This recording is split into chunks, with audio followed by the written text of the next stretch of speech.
Hey guys, it's Evan here and welcome back to another video, and today going to be giving you guys a look at my version 2 John Donaldson Spider-Man Homecoming web shooter. So let's get on into this. And just like many other of my videos, I just got to put a quick disclaimer that I bought these secondhand, did not buy them directly from John Donaldson, so I can't speak to, communication, shipping, all that stuff because, like I said, got them secondhand. Alright, so here we have our web shooters laid out in front of you for you guys, and now probably the first thing you'll notice is there is a slight difference between these two. This one has the web trigger extended, this one has it kind of folded in. Now that is actually a really cool option that John Donaldson created with these web shooters. Just like they do in the movie, the web trigger is actually able to kind of hide inside of the web shooter here. And just the way that that's done, so this is the magnetic wrist strap, or for the hand strap, I guess. So here's the web trigger there. There's a magnet here. That comes off, you pull that through. There's another set of magnets here, and that holds it right there in place. And then to put it back in, you just go through the same process. That's really cool. So basically, if you want to wear these as sort of a casual set of web shooters, you can do that as well as using them with the actual, costume itself with the web trigger extended. Alright, now just going to give you guys a really quick look at how this thing looks up close. Lots of good detail in there. You see that got that shiny black look. It's cast in rubber, something like that. I don't know what the exact material is.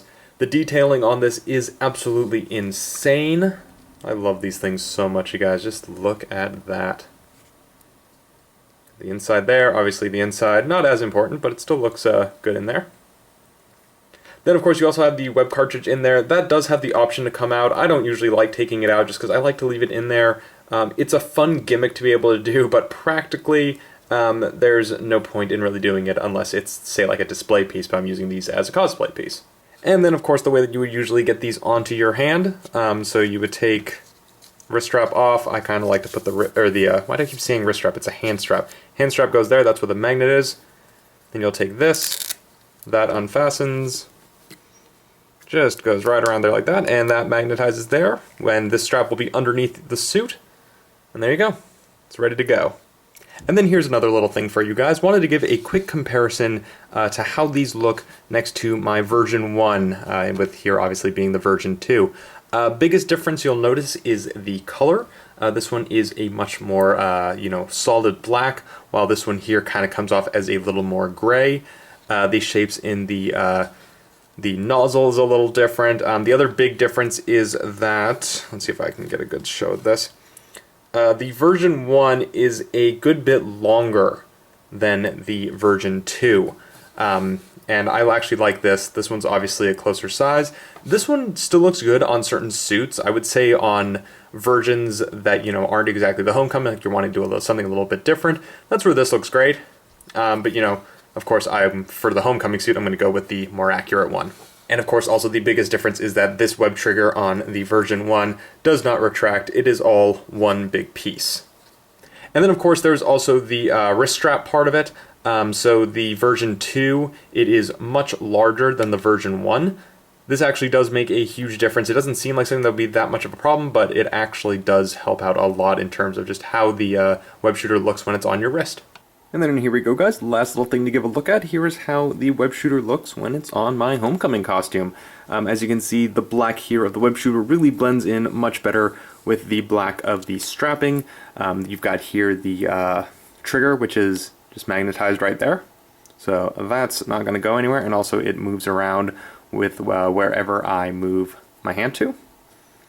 See this part here, like I was talking about, you can see that really fills out the space more. On the other one, it would have been cut off probably about right here, and it doesn't look as good. But yeah, there we go. Homecoming web shooter on the Homecoming suit. Anyways, guys, that is it. Thank you so much for watching this video. Hope you guys enjoyed me showing off these web shooters. These have honestly become just a favorite in my collection of stuff, and I cannot wait to be using these on my Homecoming suit once that thing is done. And of course, if you're wondering where you can purchase these, a little bit of a problem.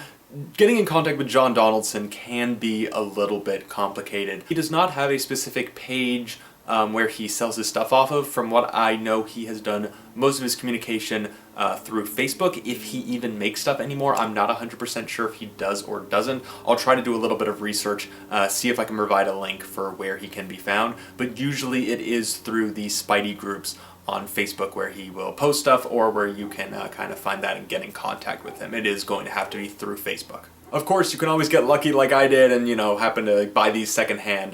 That's how I get, a lot of my Spidey stuff. And of course, if you like this video, go ahead, hit that subscribe button, bringing out more and more content now that we are under the self-quarantine order, thanks to the issue that is happening around the world. Not going to say exactly what it is in this video, just because the YouTube algorithm does not like people mentioning it that much. And of course, you can also find me on Instagram and Twitter, links for those down in the description below. And of course, everybody, remember to stay safe, stay inside as much as you can, remember to wash your hands, stay frosty, and I'll see you all in the next video.